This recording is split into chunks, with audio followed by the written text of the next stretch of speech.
Всем здравствуйте! Сегодня я покажу очень хороший рецепт Наполеона. Думаю, вам понравится. Если кто знает такой рецепт или кто пробовал, кто попробует приготовить, пожалуйста, напишите комментарии.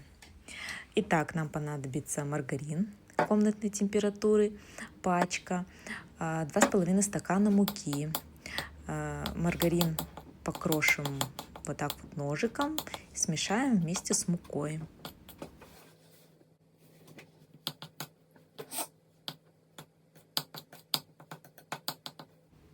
Затем берем одно яйцо, разбиваем в стакан и добавляем немного воды на глаз, чтобы было вместе с яйцом полстакана.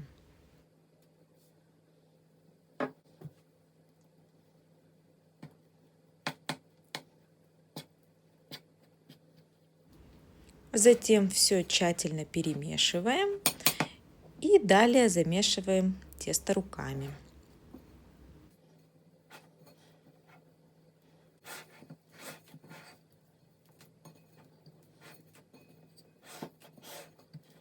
Должно получиться вот такое хорошо промешанное тесто, которое не прилипает к рукам.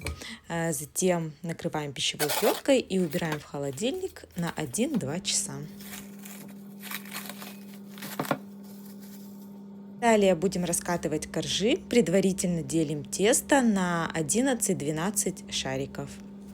Примерно столько из данного объема теста получится коржей.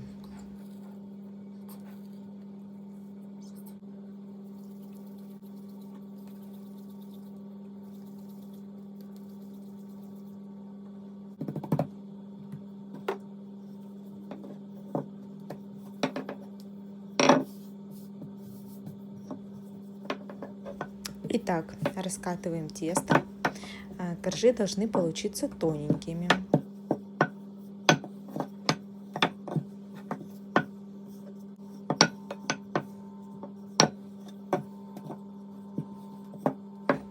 Далее вырезаем по форме тарелочки, чтобы коржи все получились ровные.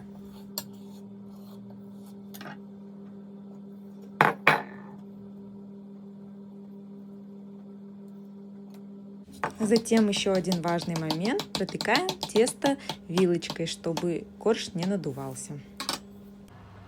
Ставим в духовку и выпекаем при температуре 200 градусов 4 минутки каждый корж. Вот такие вот у меня получились коржи. Далее для приготовления крема нам понадобится 1 стакан сахара, затем пачка пудинга и пол-литра молока.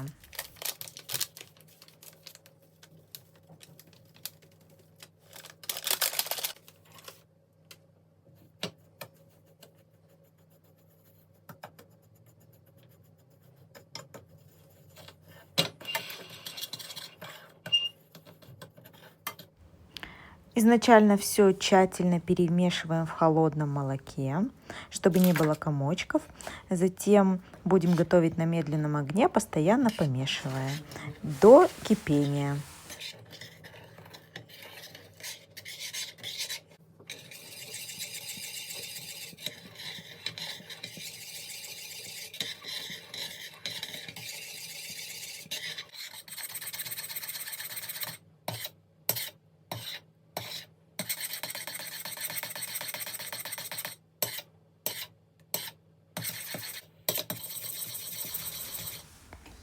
Итак, вот крем закипел.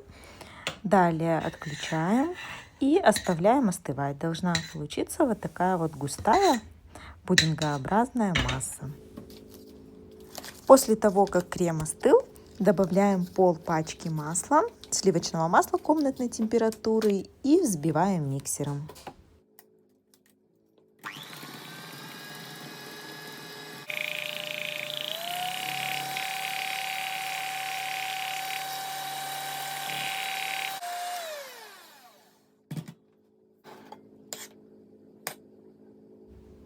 Далее хорошенько промазываем каждый корж. Крема не жалеем, потому что его получается достаточно много по объему. Поэтому тщательно промазываем каждый корж и оставляем пропитаться при комнатной температуре сначала примерно 1 час, а затем обязательно торт оставляем в холодильнике на длительное время, чтобы он загустел, чтобы затвердел, стал холодненьким и вкусным. Но если кто-то любит, чтобы коржи были не слишком пропитанные, тогда можно не оставлять при комнатной температуре, а сразу убрать торт в холодильник. Тогда он будет менее пропитанным, более таким хрустящим, но тоже очень вкусным.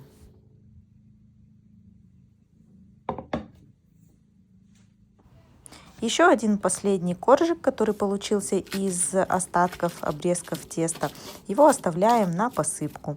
Разминаем и присыпаем сверху наш тортик.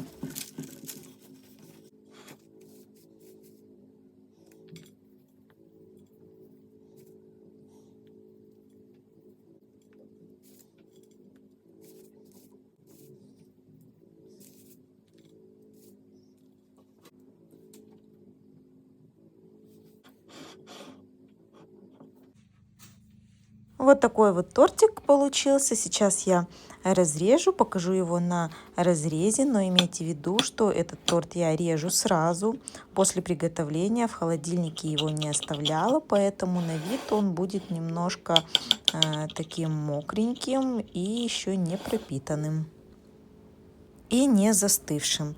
Поэтому сразу пробовать тортик не советую. Он обязательно должен долгое время постоять в холодильнике и замерзнуть. Всем приятного аппетита и спасибо за просмотр.